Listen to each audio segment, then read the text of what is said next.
wants to find me. I'll be in the last place you would look, in a place where people used to be, a land that's called reality. You'll find me there. I won't be catching up on Reddit. I won't be watching any news. I'll let the planet spin without me, 'cause everything has been without me sometime. And everyone will be alright if I'm not live by satellite. It's a beautiful day on the Hello, everyone. Don't bother to Facebook Film message or Talk call Podcast. me. Have you ever wanted to listen to a couple guys go in depth on your favorite movie, spanning from your childhood all the way to the modern day? And do you want to know once and for all which movie in a given genre, spanning back the last 40 plus years, reigns supreme? Well, on this podcast, we review films from each decade within a certain genre and compare them in a bracket-style challenge to see which film comes out on top and is declared the champion. I'm your host today, Aaron Souza, and I'm joined by a couple dudes who definitely would be the guys going looking for Camp Blood. It's Connor Jameson and Sam Majewski. Hello. Good, it's been Been a a little while. while since we've recorded. I know. Yeah. In real time, you guys, in release time, you guys haven't missed a thing. But for us, it's been like 2 weeks. Yeah. So As far as you guys know, we've been burning the midnight oil, pumping out content. absolutely. In reality, no. Nice little break. Yep. But we're back, better than ever. Yeah. And we're ready to go. So today we're doing as I'm sure you saw in the title, we're doing a review of Friday the 13th Part 2. Continuing our spooky season extravaganza for the Halloween season. Super exciting. And also, this is the first time I've ever actually seen this movie. So, Yeah, me too. Welcome, my children. I actually have never seen any Friday the 13th movie before we watched it, Aaron. I had watched like some of the first one because I hated horror movies for the longest time, and I couldn't watch any slasher or any horror movie or anything like that. So, Yeah. I mean, I would say Friday the 13th has like a little special place in my heart because back growing up when I had cable, AMC would always do like their Fright Fest month, so they would just play like nonstop horror movies. And I remember the first time I actually sat down and watched a horror movie, it was Friday the 13th Part 7. oh god, Yeah. It was late at night. I missed 1 through 6. But that was the first horror movie I sat through, like, realizing it was a horror movie. Scared me for weeks. yeah, that was what I was afraid of when I was a child. It's like I prefer to not have nightmares for the next. I month prefer and happiness. yeah, well, yeah, there you go. But no, I've always had a soft spot. You guys heard in our fight night, I was standing on the table for Jason. Mm-hmm.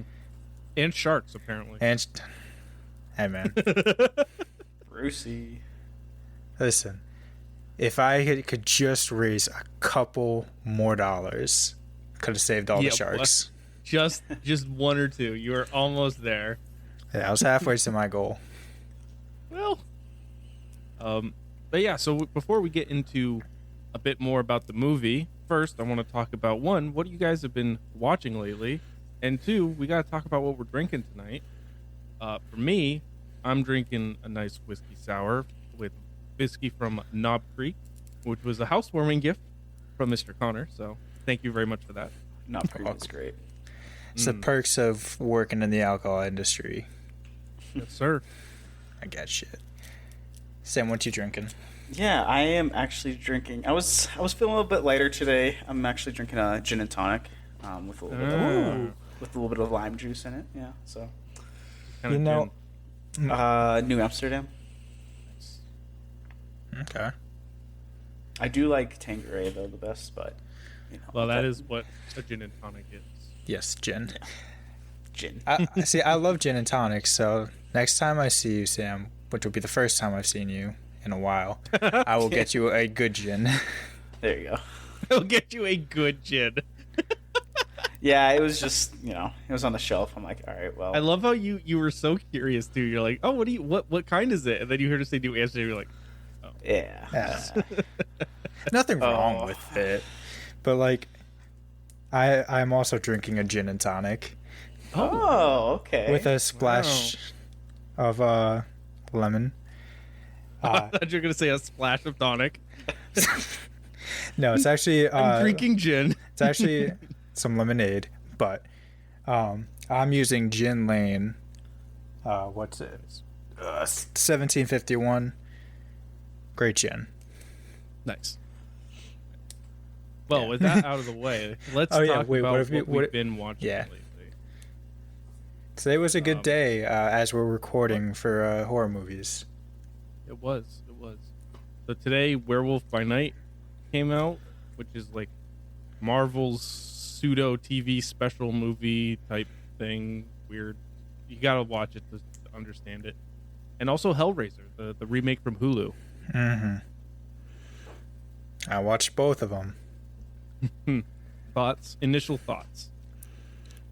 They were both good, I would say. A little disappointed by Werewolf by Night, but I keep letting myself have expectations with Marvel, and gotta just take it as that's the mistake. You just gotta take it as what it is. It is a Halloween special. It's not a full-length movie. It's not a TV show, which I'd thank them for that.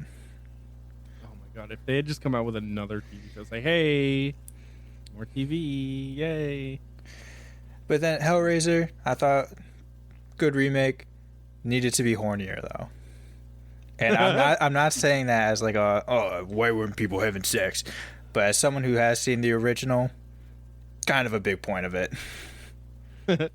Fair. I will say, I started watching Hellraiser. I watched Werewolf by Night. I started watching Hellraiser, and I had to turn it off like 20, I think it was like 30 minutes in, because I was like, this is just too much for me.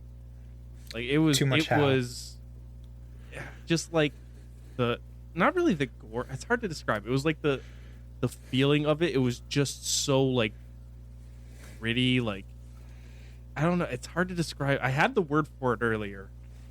I can't remember it now, but it was just like, I was like, this is too much for my taste. It was a solid movie. I was just watching it like, I am like, I feel gross watching this.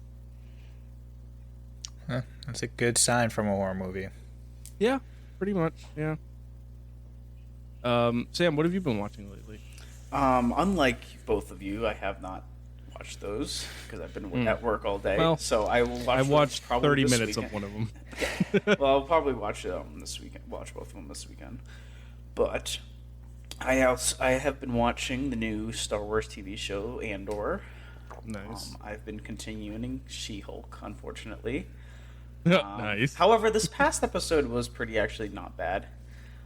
It was all over the IGN social media that it's the first Daredevil episode.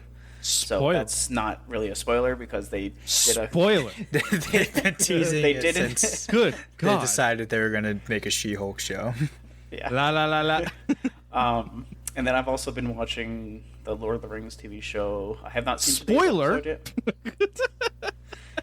And then House of the Dragon. So I've been mainly watching TV shows, but I've been liking it because every week, Wednesday Andor, Thursday She-Hulk, Friday Lord of the Rings, and Sunday is House of the Dragon. So it's like every day. You mispronounced disappointment for Thursday. Yeah, whatever. But aside from the TV show, I also have been starting the original X-Men movies. So the original one from 2000. So I just watched that one and X2. Nice. I think yesterday, and I think I'm gonna watch all those, plus the Wolverine movies, stuff like that. So I think you could stop there. that's my plan. I've been on a bit of a John Candy binge as well, so I've watched Great Outdoors and Uncle Buck in like consecutive days. Yeah, I've seen that on your Letterboxd. Yeah, me too. Yes, Very good films. It feels kind of awkward because I've been trying to watch a movie, a horror movie a night. So I'll post like, oh, I watched Martyr, I watched Poltergeist, and then I just see, oh, here's a nice comedy. Hey, look, all right. I listen to a lot of podcasts, and specifically, I listen to the Confused Breakfast podcast, which Shout out, but also they're amazing, and they don't need our shout outs. But well, they'll get one while anyway. I was in the car driving from Colorado to Massachusetts and Massachusetts to Colorado, we listened to a lot of that podcast, and some of those episodes. Like I listened to Uncle Buck, listened to the Great Outdoors podcast. Both movies I had never actually seen, so it was worth seeing once. John Candy is GOAT. He is the best. Mm-hmm. Also watched The Shining while I was up in Colorado. And Yeah, Blonde. I mean, we won't talk about that. The Shining, though. The Wait, Shining. On what the other movie? hand. Oh, Blonde. Oh, Jesus. Yeah, I forgot about that. It's already out of my mind. Yeah, we saw it, but we did not see it. So The Shining. Anyways, now that we've talked enough about what we've been watching, let's get into today's review. What we should have been watching. Yes. What we should have been watching this whole time. So, this week, we're talking about Friday the 13th, Part 2. And you might be asking, why Part 2? Why not start with the first one? Well, that's because we can. And we did. And we, and also it's the first movie with Jason. So, that's what we went with. Yeah. Well, technically, Jason's in the first one. All but- right. Oh, never mind. With Big Boy Jason. Yeah. So before we get into the details of it, of the actual review, I've just got a few things to go over real quick. So in order to watch this movie, you got to watch it. You can watch it on the Roku channel if you have that, Sling TV or Fubo TV, or Prime, Amazon Prime. So it's pretty widely available. Mm-hmm. But yeah, so this movie was released in 1981, May 1st of 1981, 1 year Less than. after the release of the first one, which is insane. Runtime of an hour and 27 minutes. It was directed and produced by Steve Miner, who also did Friday Part 3. And I didn't know he did Halloween H2O, and I felt that was very strange. It was very random. That's one of my more favorite Halloween movies. Did Lake Placid, and he directed a movie called Forever Young. And then it was written by Ron Kurz, who also did Friday Part 3 and Friday Final Chapter, and one other movie, and that's it. That's his whole credit. He did one movie prior to Friday, and then did 3 Fridays, and then dipped. Not too shabby. So this movie made $21.7 million at the box office, $6.4 million opening weekend. So, pretty solid success story. Obviously, spawned a lot more Jason flicks. All right. So do we want to get into the reviews as well? I can get into the reviews. So I got a couple reviews. I'm gonna start with something good from good old Rotten Tomatoes, our friends at Rotten Tomatoes. This is from James Kendrick of Q Network Film Desk. He says, while it cannot be defended intellectually, yet the film's very simplicity and directness gives it a kind of folkloric power, albeit power that works only if you give yourself over to it. Give it 2.5 out of 4. Not the most glowing of reviews. I think it's fair, though. Nonetheless. Yeah, it's fair. And then I also wanted to pull in the greatest, Mr. Roger Ebert. He was not so happy with this movie. He said, this movie is a cross between the mad slasher and dead teenager genres. About 24 movies a year feature a mad killer going berserk, and they're all about as bad as this one. 0.5 out of 4. Nice. I didn't even realize his scale went to 0.5. I didn't know it stopped at 4. Yes, he's very much been always out of 4. See, I feel like with movies, it's like, okay, 2 thumbs up, 5 stars, blank out of 10. Nope. Raj was out of 4. Once you start bringing in, like, I'm going to give this, like, a 5 out of 7. What does that mean? Well, and then finally, my favorite review was from a man by the name of Rob Vo or Vox or something like that from Flipside Movie Emporium. Now, this was an actual like critic review on Rotten Tomatoes. Yes, it blows. Try to contain your surprise. 1 out of 5. Nice. Very nice. All right, so now that we've gone over that a little bit, Sam, you want to bring us a little bit of some fun facts, some trivia, some stuff like that you got together for us for this film? Yeah.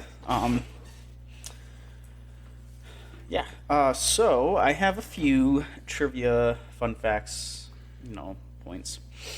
So Adrienne King, the person that plays Alice, I think that's how you say it. Yes. She actually had an obsessive fan after the first movie. That actually ended up escalating into a stalker situation. So basically, she only wanted to be in the second film for like a short amount of time. So that's why she got killed off. Spoiler. Like immediately. And actually, she has not done any on-screen acting since then. She's only done like voiceover or stuff like that. Interesting.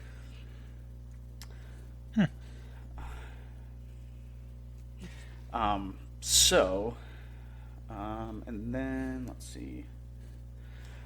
And also in the first scene, with Alice, when Jason kills her with the ice pick.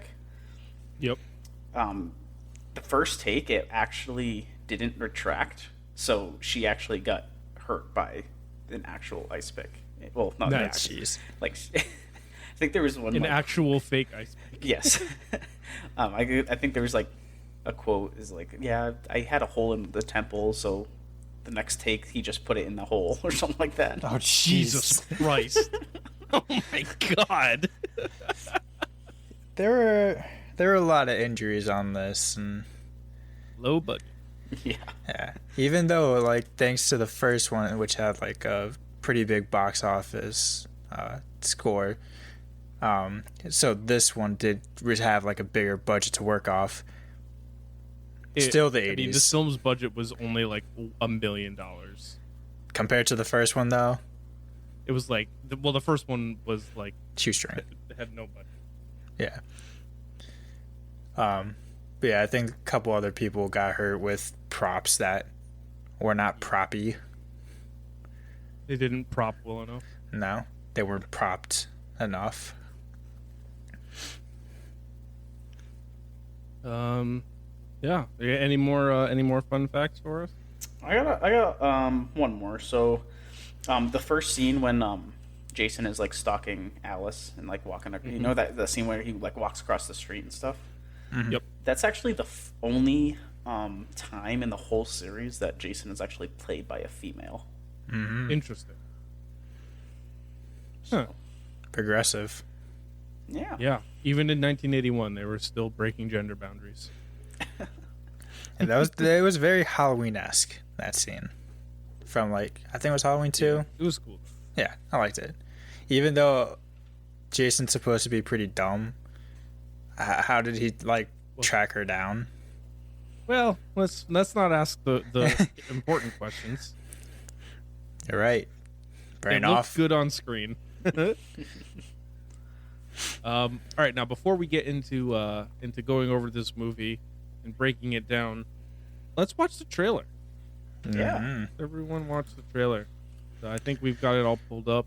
This and is you'll the hear it, first time I've actually seen this trailer. as have I. Yeah, me too. All right, you ready? Yes. 1 second. 3. Oh, Sorry. oh. I just gotta pull it up real quick. All right, I'm ready when you are. All right. 3, 2, 1, play.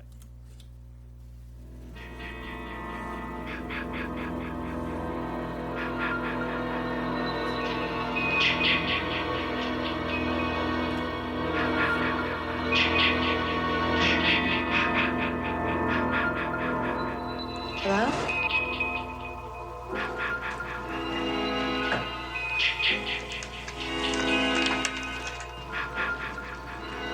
On a June night in 1980, Friday the 13th, 12 of her friends were murdered.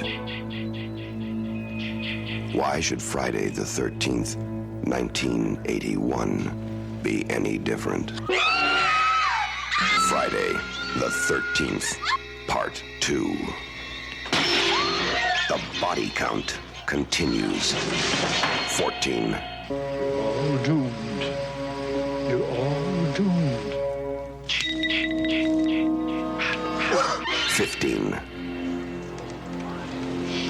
God. 16. Help! 17.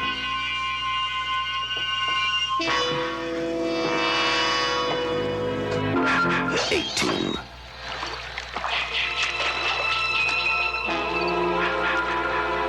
19.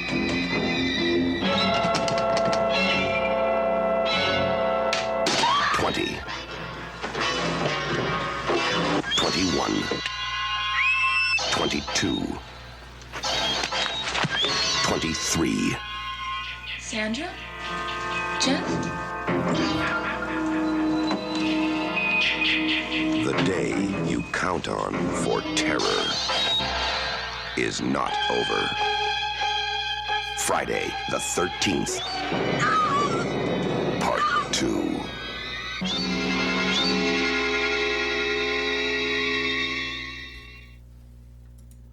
Weird. Not gonna lie, if I had seen this at any point before seeing the movie, I actually think I would have been scared. Yeah, I don't understand the counting. Neither do Yeah, that was a little. I was like, they went to 14. I was like, They're like- that's a little I. weird. They're like 12 of her Like- friends, 14. 14. Like, I get that they're counting her as well, but it was it's like just funny. 15, 16. I was like, what are you doing? 24. Well, just like how it shows all the people that actually died. Yeah, in it also It's gave like, away half the kills. like that cop. Oh. It's like I don't know. Yeah, literally, they just showed the cop's death. All right. Well, now that we've seen the trailer and we've gone over the production, Connor, want to take us through the movie? Gladly.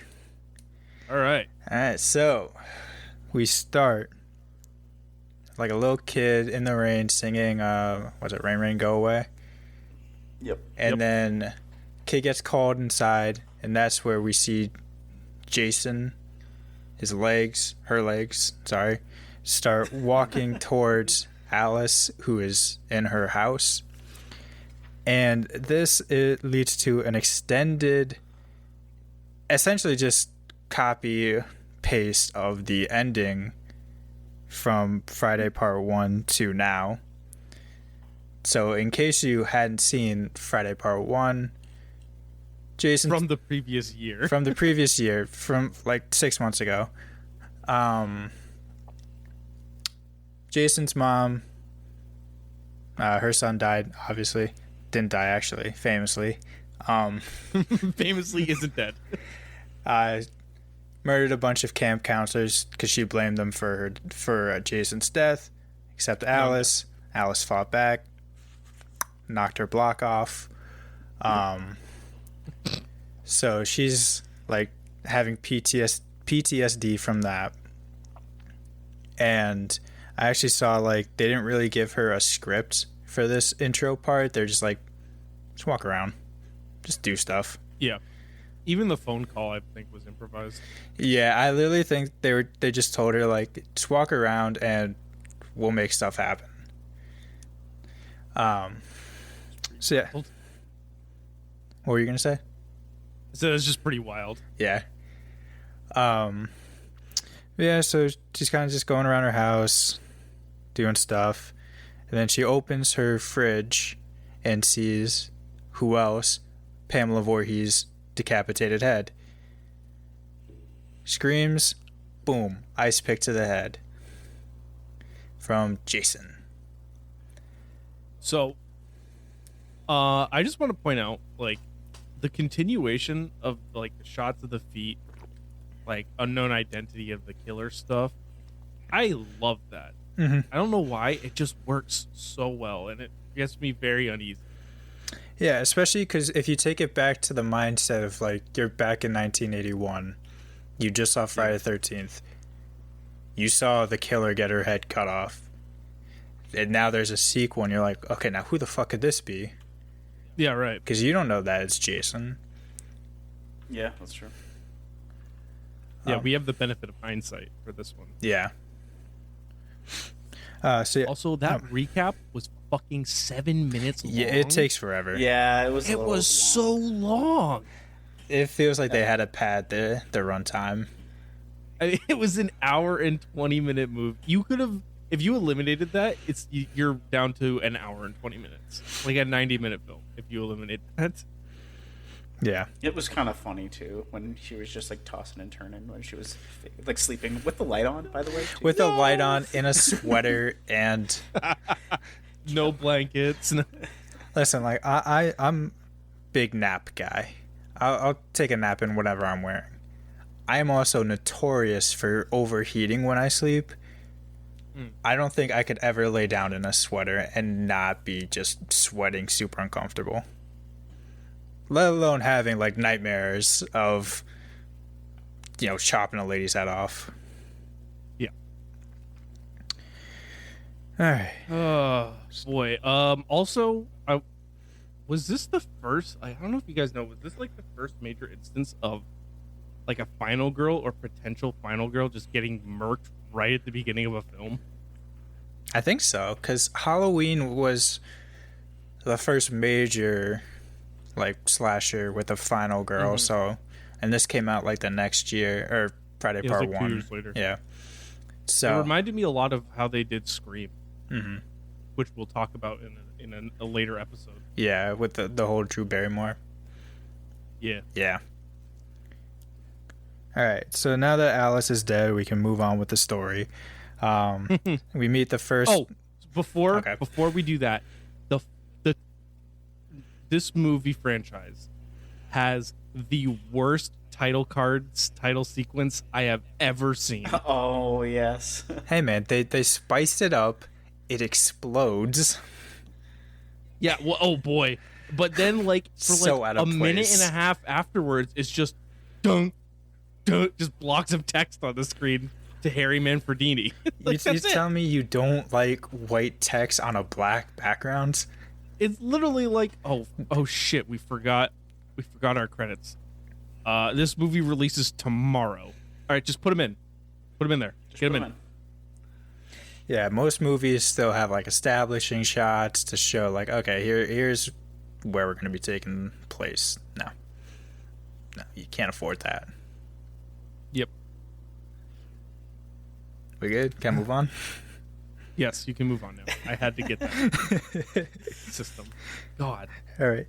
So after Alice dies, we meet Jason, or not? Fuck. We meet the first couple. We meet Jason. Whoa! Spoiler. We meet the first couple, Jeff and Sandra. They're on their way to pick up their friend Ted, who he's just Linguini from Ratatouille. I've convinced myself like they just kind of took him, rendered his face, and was like, all right, That would be Linguini. wild. That was true. That would be so wild. I know. Didn't have that technology for like another 30 years from this movie though. Unfortunately. So we also get to meet back up with Crazy Ralph, Yeah, Crazy Ralph is back. the harbinger of doom. You're all doomed. I tried to warn the others. Doomed. Yeah, he's a weirdo. As someone who's worked in liquor stores, though, I've met my fair share of Crazy Ralphs. So then they pick up Ted. They're driving along. They get stopped by like a log in the road, and while they go out to move it, Sandra sees the sign for Camp Crystal Lake, where the first one took place. We're not going back there this time, guys. No, we are at Lake. totally new. Yeah, we are at Packanack Camp Lodge, whatever it was called. Something. Point is, like, Crystal Lake, obviously massive lake, multiple campgrounds on there. So, like, that's why in a lot of the other sequels, it's not necessarily taking place at Crystal Lake. Sometimes it's like Higgins. You would think, though, after time, they'd be like, maybe it's the lake. Maybe it's not the camp. Yeah, you would think. Well, all right. So, once they make it to camp, we are introduced to everyone we're supposed to care about. So we got Sandra and Jeff, already talked about Ted. We have Terry. Her personality trait is she is hot. We have and has a dog. And a dog named Muffin. Scott. Character trait, pervert. Yeah, character trait, he likes Terry. He likes Terry. That's about it. Yeah, I'm going to read these off as couples because that's kind of just how these movies work. Yeah, how it was. We've got Vicky. Character trait, obsessed with Mark. Wheelchairs. Shut up. And then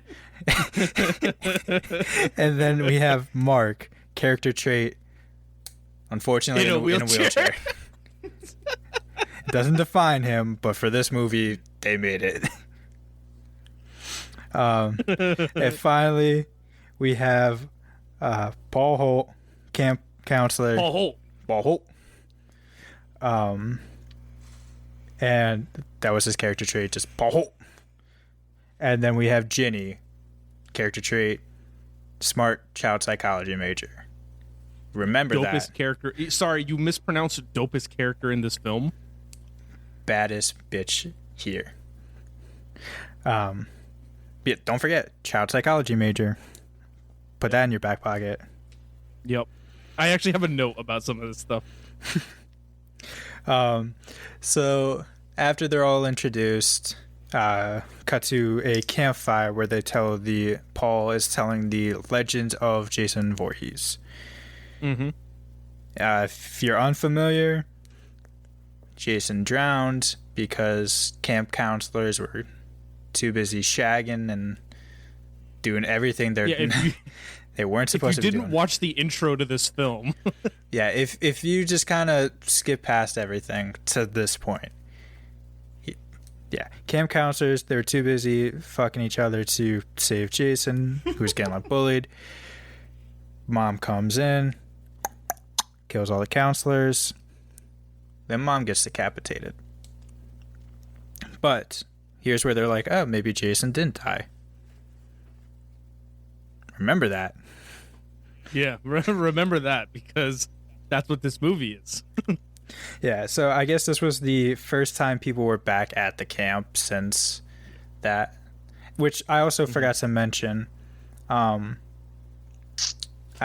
think I got it straight, but from the opening, when Alice died, we jump 5 years into the future. Okay. I was confused about it, but I think that's it. Well, also they said in the trailer, and I don't know if they were just talking about actual dates or in movie dates. They were like, in 1980 this happened, and then 1981 it's happening again. But it's like, wait, this was 5 years later. Well, I think I was reading something, and it was saying like they don't actually confirm the dates until like the fifth or sixth movie or something like that. Yeah, this is a really messy timeline.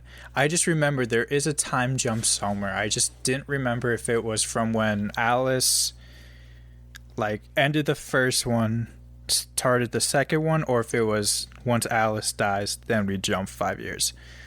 Yeah, I'm not sure.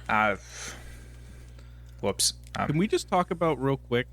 Ted's prank on his friends was to get their car towed, and then hope that they see it, and then hope that they run after it all the way to his house. It also helps that apparently he just lived right around the corner from... Literally was like right there. Yeah. I was just like, dude, What? I will say this movie uses the background very well.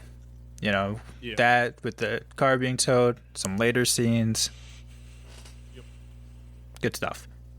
They also developed the characters a little bit more. Like, I actually felt like engaged to them a little bit more. And they did, like, the campfire scene was good. The party scene was good. Well, yeah, like I said, those they sort of have things were- personality traits. Yeah, they're still limited, but they're better than the first one. Yeah. Because the only characters I remember from the first one are Alice and Kevin Bacon. Yeah. Can you tell me Kevin Bacon's name? No. No. Do you need to? No. No.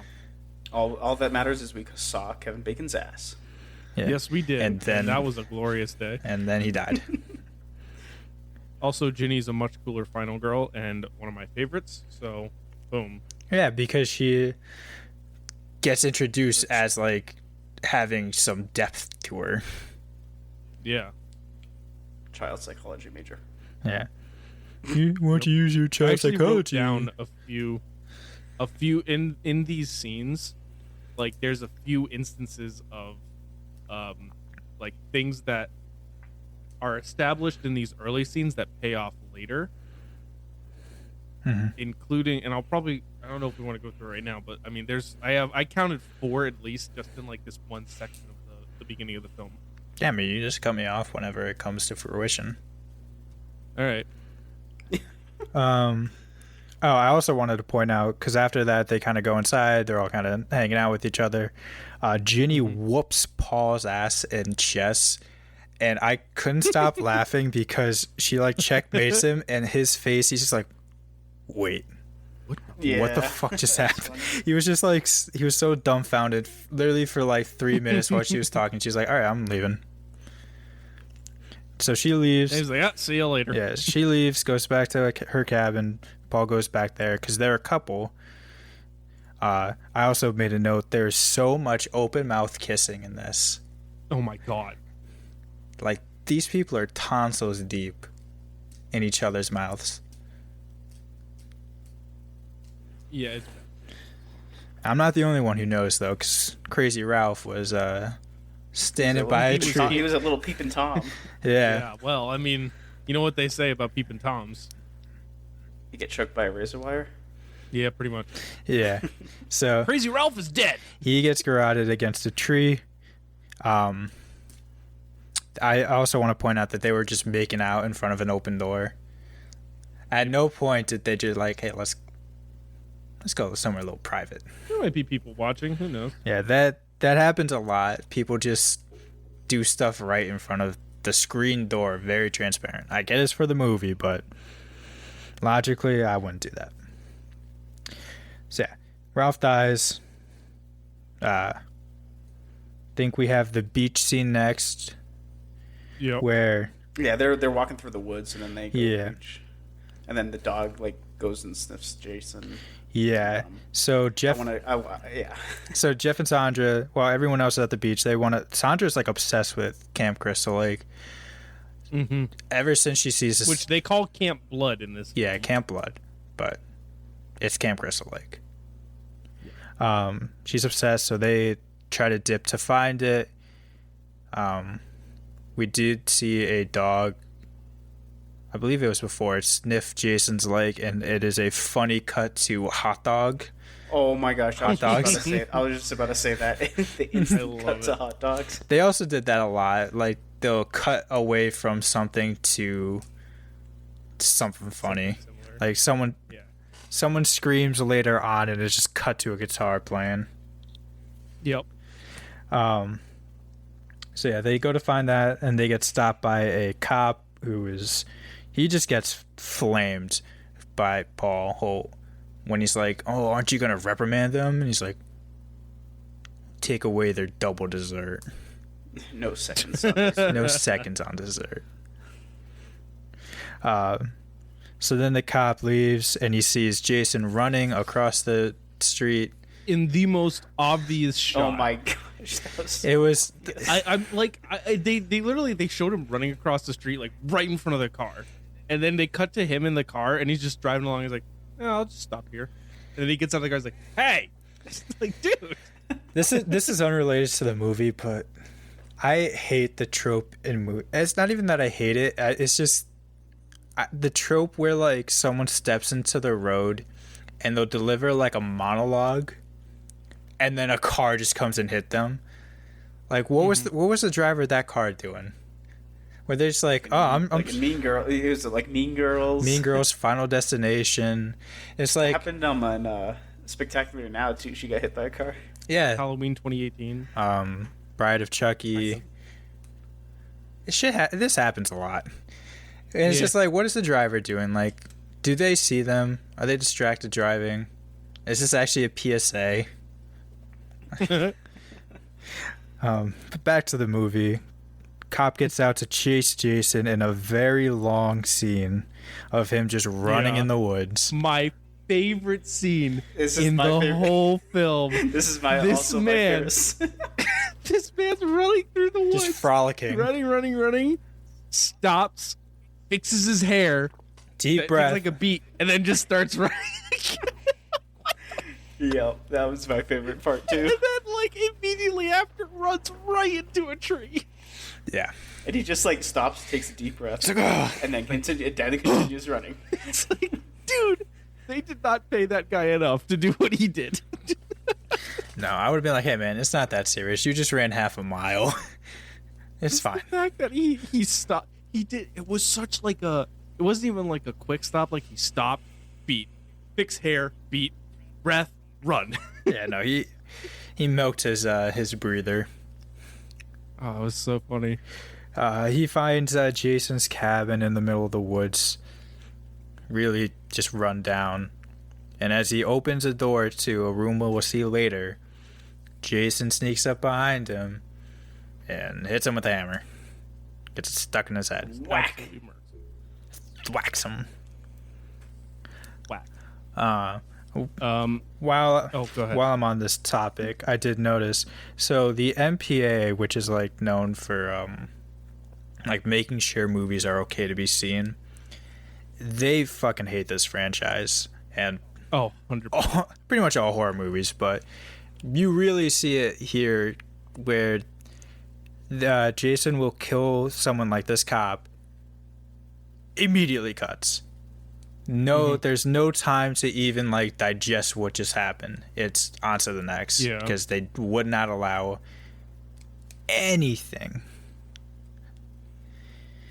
Very disappointing. I'm glad we're past those times now. Yeah, we can see people get skinned, but can't see a hammer going into a head. Yeah, so I also want to real quick mention Ted is ripped. That dude is fit. Oh, he's cut. I think it's just like the 80s. That beach scene, I was like, bro. Even the fire scene. I mean, he looks so goofy, but then like he's also like 6'8", 6-pack. Yeah, he's fucking. He's tall as hell. 8-pack. Man, just born into the wrong era. Damn. Also, I want to ask you guys this because I was trying to figure it out. How much older is Paul Holt to everyone else? Because he's making out with Ginny, but also like Ginny's the in other college. two chicks. But like the other two chick, the chick and the dude who were in Camp Blood, who I can't. Jeff and Sandra. Yes, they were like, "Sorry, Mr. Holt. Sorry, Mr. Holt," and it's like, is he like a legit adult? And these are all like young kids. Well, I mean, he definitely is an adult. Like they didn't try to make him like a teenager like the rest of them were supposed to look like. Mm-hmm. I don't know. I would assume like everyone in there is maybe like 18 up, and then he's probably late 20s. Well, yeah, I they was went like, to the bar too. So. Yeah, they went to a bar. It just made it seem like he was like 35, like this elder dude, and everyone else was like early 20s. And I was like, but wait a minute, he and Ginny were just making out. I was like, oh god. Yeah, I mean, this movie did have an issue with underage actresses doing things, but aside from that, yeah, it's hard to pin down the ages. Because I would assume maybe Ginny's like post grad, like 24, 25, and Paul Holt is 29, 30. Paul Holt. Paul Holt. All right, that's a little bit more reasonable. Yeah. I don't know. It just seemed because everyone was like, he seemed like this elder dude, and they called him Mr. Holt. I mean, that could have just been like a sign of respect. Like, okay, this is the It could have, this is the camp, but, the like, head of the camp. I guess. Also, it's that era, you know. It's not as bad as what was it, Halloween 3, where oh god, I hate that I'm forgetting the guy's name, but he is like double the age of his love interest, Yeah, which is Ooh. gross. And I'm someone Little bit. who is fine with a low age gap. Anyway, back to the plot. So, cop hammered to the head. So then, Paul. So they're all having dinner. All the camp counselors are having dinner, and they decide Paul, Ginny, Ted, and all the extras we aren't supposed to care about gonna go to a bar, which leaves Terry, Scott, Vicky, Mark, Sandra, Jeff. Right? Am Yep. I missing anyone? Nope. Good. Great. So they all leave for the bar, and I want to point out, like, Vicky and Mark, they actually have like a nice, cute relationship going. That was one of my notes. It's like they actually have a good relationship. Vicky is so obviously flirting with Mark, and I couldn't tell if he was just oblivious to it or if he was just playing the game. But like, there was a scene where it's like Mark's big into arm wrestling because, you know, he's in a wheelchair. That's all he can do with his arms. Oh, that's all he can do with his arms? Well, when he asked, like, Apparently not to Vicky. yeah, she tells him, like, oh no, I just want your fingers. Oh, And then they're about to And she pulls out 2 games. yeah, she pulls out 2 games, and then she's like, oh, what do you want to play for? She gets into like that cool like lean back sit. She's like, position. Also, Mark has my favorite quote in this whole movie, which is, "Nothing spoils a party faster than a drunk kid in a wheelchair." Oh yeah, that was it too. Like, Mark obviously didn't want to go, and she was like, no, I'll stay back with you. Just it's such a sad quote, but It also like, was. what the fuck is he thinking about? Like, what? No one cares if he's a drunk in a wheelchair. So, we go back to the bar, and this is where like Ginny kind of comes to the realization, like, oh, maybe Jason isn't dead. Out of nowhere, like nothing prompted it. She didn't see any, like, no one was missing. She's like, hey man, what if that Jason kid is actually alive? Like, wouldn't he be like the right age to just be like an adult killing people? Wouldn't that be funny? That'd be wild. Yeah. And she was like, oh, you know, maybe he saw his mom die. Like, maybe he just wants revenge. Which, okay. Way to use that child Kinda hit psychology. the nail on the head there, guys. Whatever they're teaching at her school, keep it up. So now we're going to start getting into some of the kills. Because Terry goes off. I think she's looking for Muffin. She also kind of just wants to go for a swim. I also A swim. skinny dip. Yeah. There. Yeah, these movies love skinny dipping way more than people actually like skinny dipping. Yeah. I also realized I might have that not in order just because my notes are a mess. But anyway, Terry goes skinny dipping. Scott the perv steals her clothes. So she has to like chase him out. And then he perfectly just stands in a rope trap that The best. if you were watching the trailer along with us, you saw it, that just yoink and gets him swinging. Yoink them right up. I want to say there was a pretty funny line. She's just like, don't go anywhere. I don't know why I thought that was funny when he's just hanging there.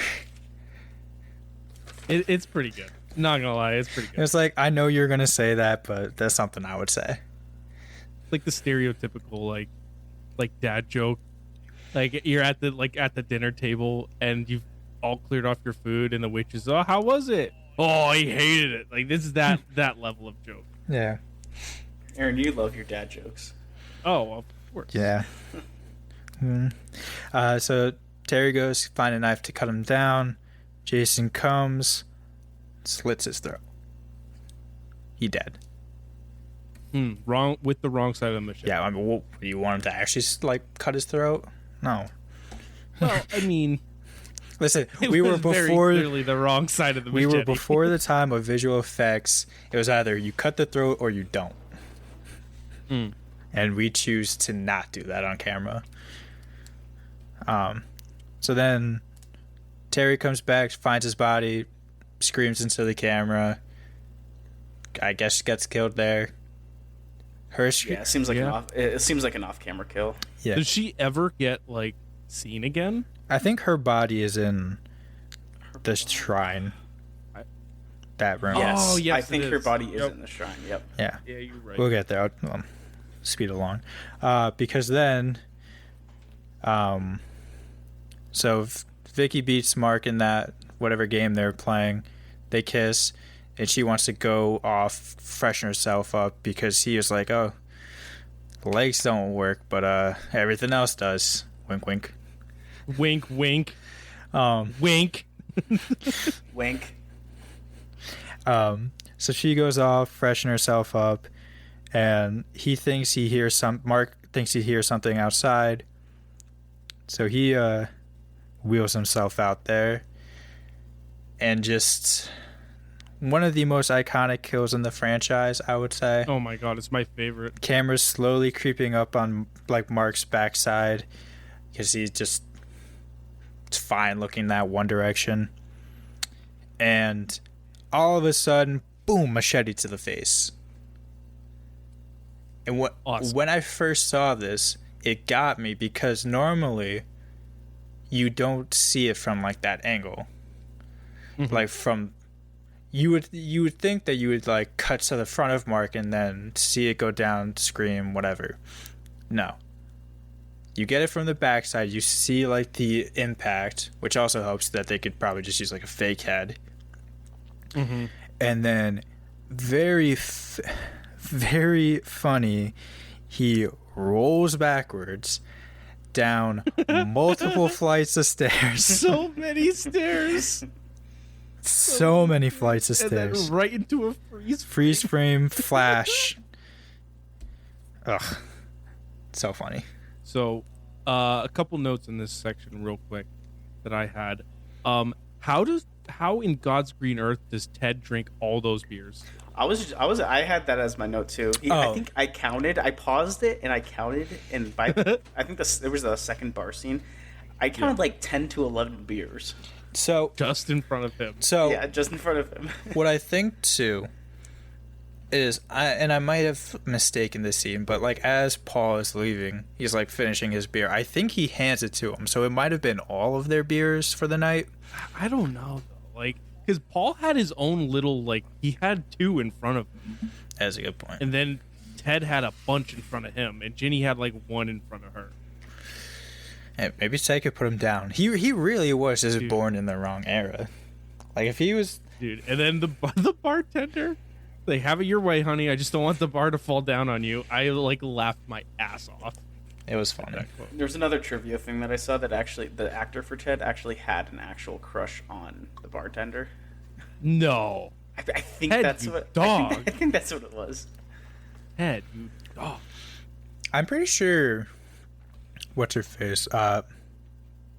Vicky also had a crush on Mark in real life too. So like, Yeah. it happens, you know. You could feel the tension. It's just funny because it's like, all right, that's a relationship we're setting up. You're just at the bar. Mm-hmm. This is a woman you're seeing for like 30 minutes. Yep.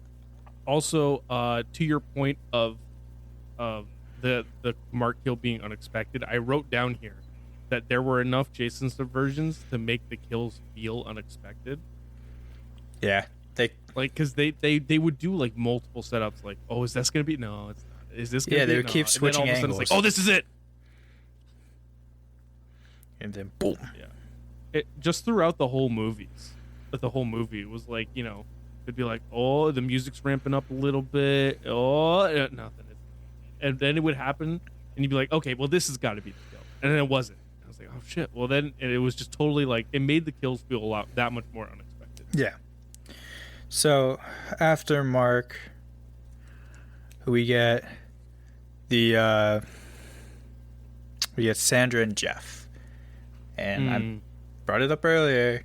Sandra was underage when she was filming her scene, and oh, I did not know that. yes, she was. And I did see like they had filmed a bit more that they definitely should not have, and rightfully had to burn the tapes. Mm-hmm. Although I did read that they found the extended footage and it's coming out in a documentary. That is child pornography then. So I would hope that they still burned the tapes. Where did I see it? Just seen it in something. Hold on, I'll find it. You keep going. Yeah. So Sandra and Jeff have finished their sex scene, quote unquote. They could have done anything really. And as they're doing their post-coital cuddle, Jason comes in with the spear that Ted had used as a prop for when he scared everyone at the campfire. Very famously stabs both of them through the bed. So this was one of the things that I said, like, oh, here's a payoff. Like, and I think I missed one earlier, maybe. But I did write down putting the spear down in that spot, Right by the stairs.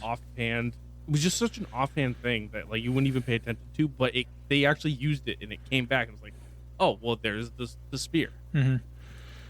Fun fact, that kill, like the 2-for-1 spear through the bed, was also done in A Bay of Blood, which came out earlier. I think it's a foreign film. They claim like they hadn't seen it before, but okay.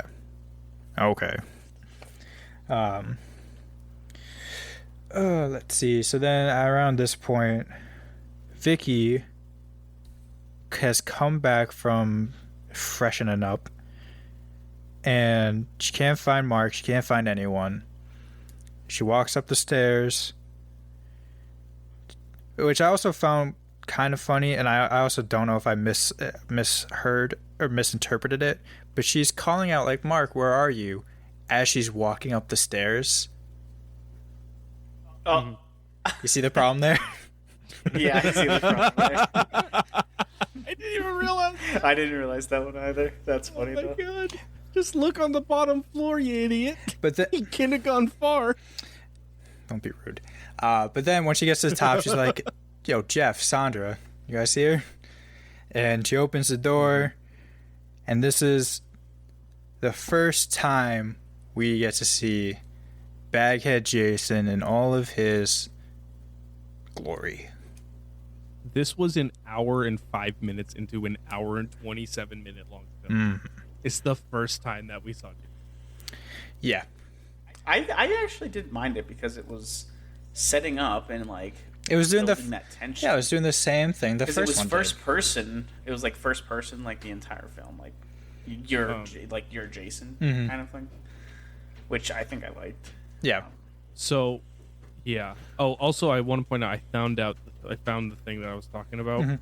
So, they cut that scene that had Sandra, and then in September 2020, Scream Factory announced it in conjunction with Samuelson Studios that the cut footage from the film, including that scene, the scene of her like fully nude, had been found on a VHS owned by FX artist Carl Fullerton, and that he lent them the VHS to include on the Friday the 13th Blu-ray collection, the deluxe edition, but without that one scene.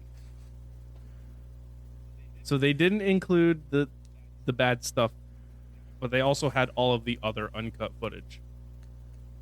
Okay. So A little sus. sort of good. Also a little weird that guy Very had to tape sus. for that long, but whatever. Yeah.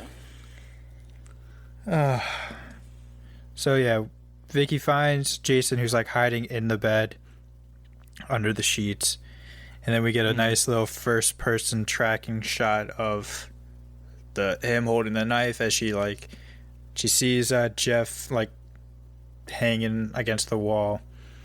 First person stab, boom, down goes Vicky.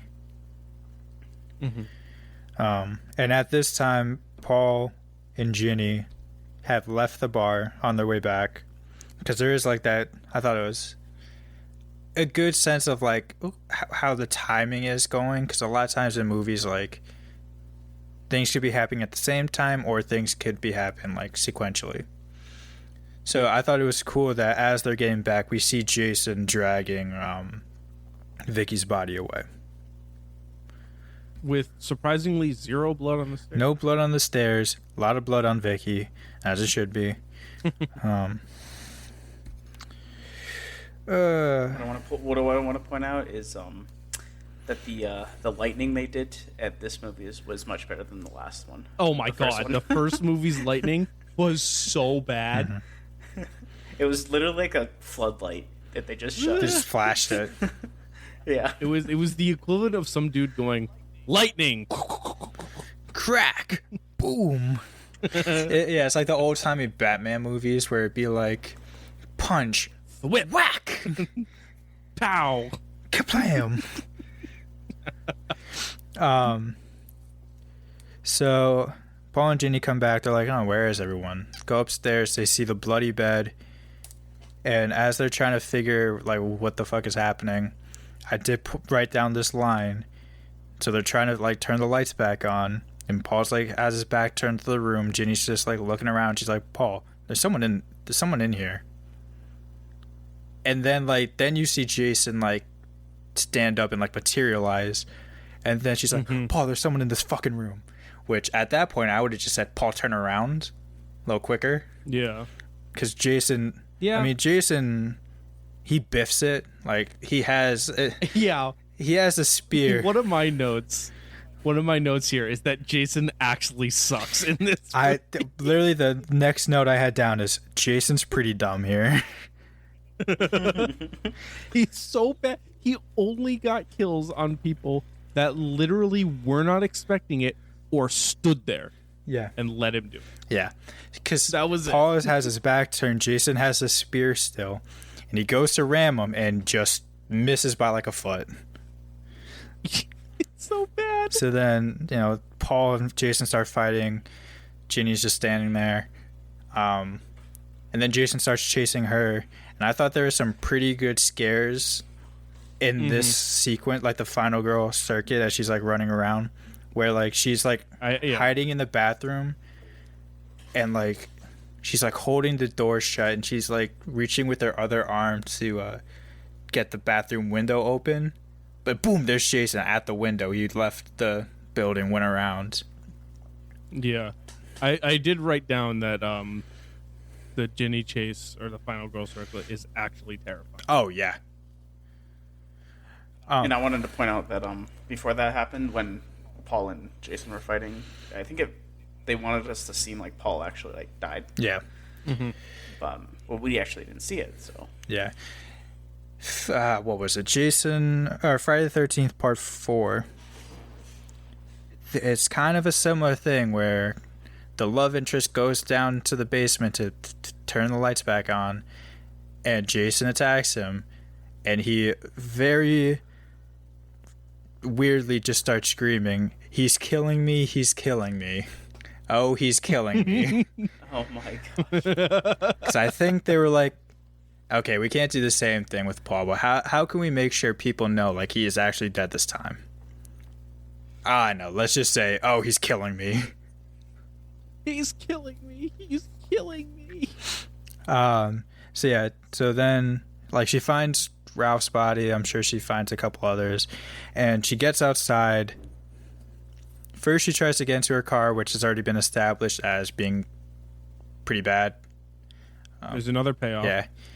Because when she pulls up, her car like craps the bed on her and has to get like fixed. Which I think Paul literally just opened the door and just flicked it to work, because that's like all the effort he put in to get the car running again. He literally he popped the hood and went Paul Holt, and then it just ran. It was it. That was it. And he was like, "Oh, see, Jenny, I see the problem. You have it in off. Turn it on." You don't have enough Paul Holt in this vehicle. Paul Holt. So yeah, they do a lot of running, and again, I wanted to point out, Jason is pretty dumb. Oh yeah. She was like hiding under a bed in one scene, and I think she like pissed herself, and that's how like Jason realized that she was still there, and like he like stands on a chair to like try to surprise her, so that when she thinks it's safe, he's standing there with the spear or pitchfork, ready to kill her, and he breaks the chair and falls. Yeah, that's when I wrote down that he kind of sucks. Yeah, he's not the lean, keen Damn, killing machine yet. Not yet. He's almost. Yeah, but like while she's outside, she like hides behind trees, like kicks him in the dick, hits him with a car door. Uses a chainsaw. Yeah, she uses a chainsaw to. Which is another payoff that I wrote down. The fact that like she put that chainsaw, Ginny literally put that chainsaw there at the beginning of this film, and then it came back around and was like, oh, well, here's a weapon that she uses to knock him down, and then hits him with a chair and runs away. And puts the chainsaw back into the cabinet. Yeah. On the shelf. So then like she's running in the woods. Jason tries to jump on her and whiffs again. You know what it is? It's because he has a bag over his head and just one eye hole cut. I think the guy who plays Jason, he was like, no, I was actually falling. Like, I couldn't see shit. Yeah. But anyway, Ginny runs to Jason's cabin, and here we see what the cop found before he died is the shrine to his mother with the decapitated head, Terry's body. I think there was a couple other bodies. There was a cop. The cop's body, yeah. There. And here's where, again, we also had some good use of the background. When Ginny first gets there, she like shuts the door. She's like trying to catch her breath, and in the door window, we see Jason just booking it towards her. Oh my god, terrible! I was like, oh, okay. I think that's the thing that scares me the most in horror films is like you see someone who obviously thinks they're safe, but then you can see in the corner or in a window or something, you can see the villain just sprinting, just full out sprinting at them. That is terrifying. Like that is my least favorite thing to watch. I mean, I said it in the hot takes episode we did. Like, I think that is so much more effective as like a scare than just like the violent screech. Yeah, that kind of stuff gets my heart pumping. Oh yeah. So here, Ginny uses that child psychology she was majoring in. Another callback. She realizes that Jason, or she had already deduced that he would have some mommy issues. So she puts on Pamela's sweater, which was part of the shrine, and tucks in her hair, which I thought was a minor detail, but good on them, to mimic Pamela's hair. So that when Jason eventually makes his way inside, Ginny's like, Jason, mommy's talking to you. You've been a good boy. You can stop now. I always like when a trait about a character is actually like important and comes back. Like, I like that they establish, okay, this is something she does. She is smart. She knows child psychology, and she uses that to just temporarily, but subdue Jason. Because he gets... I mean, it is what saves her life. Yeah, because he gets her into... Or she gets him into, like, this trance where her face and Pamela Voorhees' face just merge together.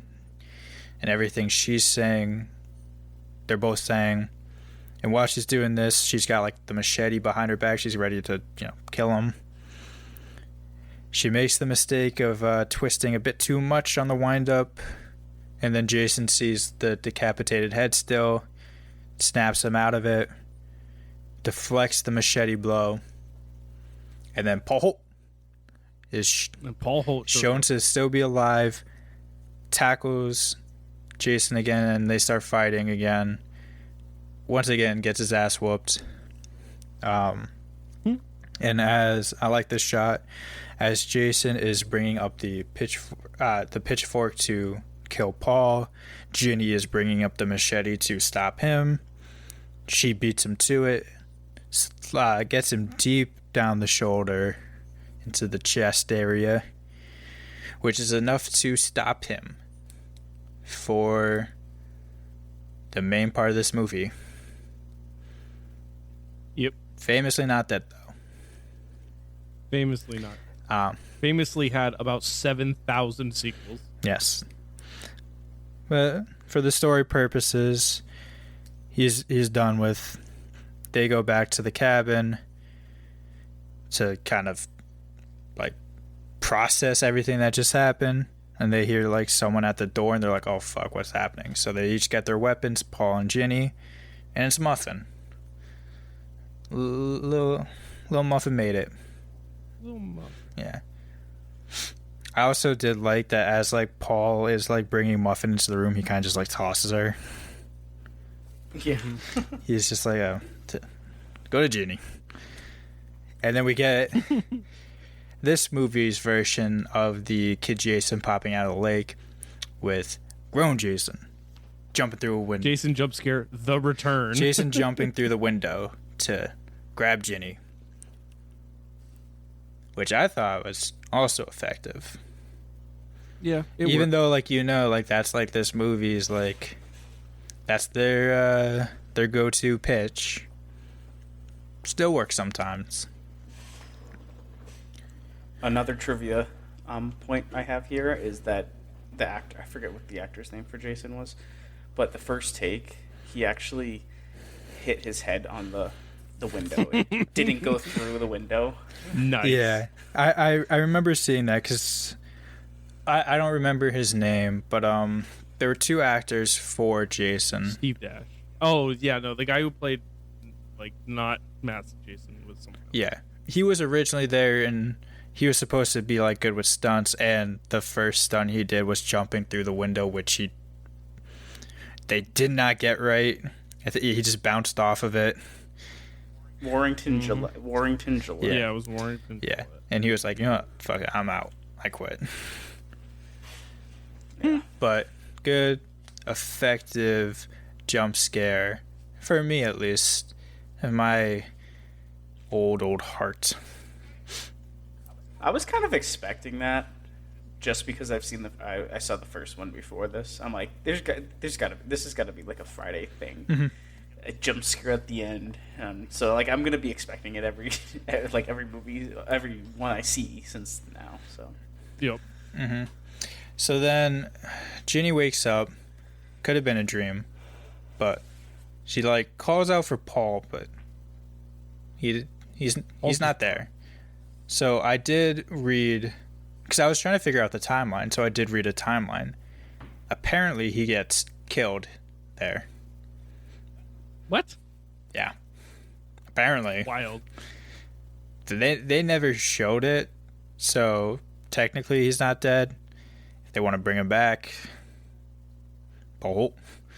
Good old Paul. So she gets carted away in an ambulance, and the movie ends in Jason's shack with Pamela's head. No Jason, though. Well, if you see the end, like when Paul and Muffins Muffins died. That was also something I brought up. Like, So it like maybe that. I think it was a whole- dream. I was gonna say maybe that whole end scene was a dream, and like the movie, like she actually was just literally found like at Jason's cabin or whatever. Yeah, because also Jason never like looks like that again, like he did Unmasked. Like that's the only time he has that long hair and shit like that. well, to be fair, he never looks the same in each of the movies. Anytime Yeah, like you fair. see his face, it's something different. Yeah. But yeah, that's how it ends. All right. Well, now that we've gone through the film, let's give it a rating. Let's each of us give it a rating. I'll start. I'm going to give it a nice, solid 3 out of 5. I agree. I thought people were very harsh on this movie. I didn't think it was like a 29% on Rotten Tomatoes. Yeah, I also gave it a critics... 3 out of 9. 3 out of 9. 3 out of 9. Yeah. All right. It's like the 5 out of 7 we were talking about earlier. Just simplify your fractions. I gave it a 3 out of 5 also. Mm-hmm. Yeah. I thought good sequel, good pivot away from Pamela into just this is the Jason show now. Yep. I mean, Jason kind of sucked in this movie, but it is now the Jason show. Yeah. It's fine. It will become a better Jason. Sometimes you just have to like toss the baby into the deep end. Hope it floats. In Jason's case, he didn't float. But he lived. He would not stop gave living. Us a lot of good killing movies. Yes. Hopefully more to come. Hopefully. All right. Well, thank you everybody for listening along. If you like this episode, please give us a follow, leave a rating, leave a review on your favorite podcast platform. It helps us out immensely. You can follow us on all our socials. We post a fair amount of stuff, especially on Twitter, about all kinds of stuff that's happening in the film industry. I also want to thank Josh Woodward for our amazing theme music. It's really great, and it's we love it. We have a merch store. We also have a brand new website, which you can check out at thefilmboxpod.com, which is really, really cool. And you can also check out our Letterboxd profiles. So you'll see little like tidbits of what we're watching, and little reviews. And then also on our website, which will be coming, we will have the ability to write some more in-depth reviews on some of the films that we've been watching as well. So you can keep an eye on that. Also working on getting a Patreon set up. So there'll be plenty of ways to support us if you like this podcast. But yeah, no. Thank you guys for listening, and this has been the Film Box Podcast. Beautiful day, I'm running away. Don't bother to Facebook, message or call me. 'Cause I'm living life in airplane mode and everything is okay. I just wanna play, unplug for the day and live in the moment. 'Cause I'm living life in airplane mode, yeah.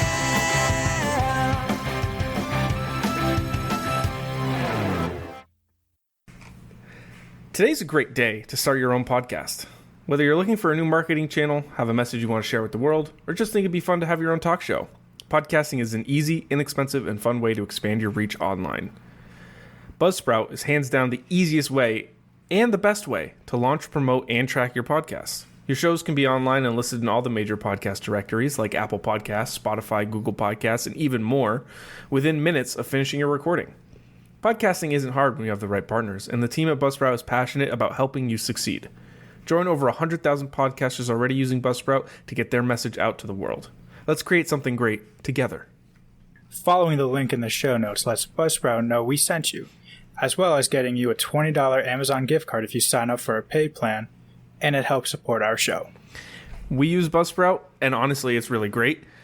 I use it to track all of our where we're being listed. We get our own website. It's really just a fantastic service, and I would recommend it to anyone that's interested in starting a podcast.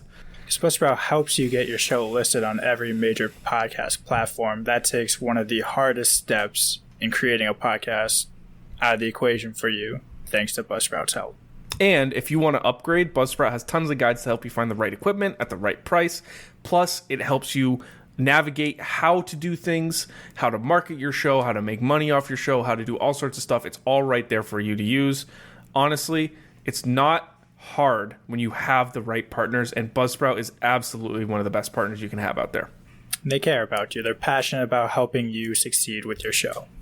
So if you're interested in signing up for Buzzsprout, use the link in the description of the show here.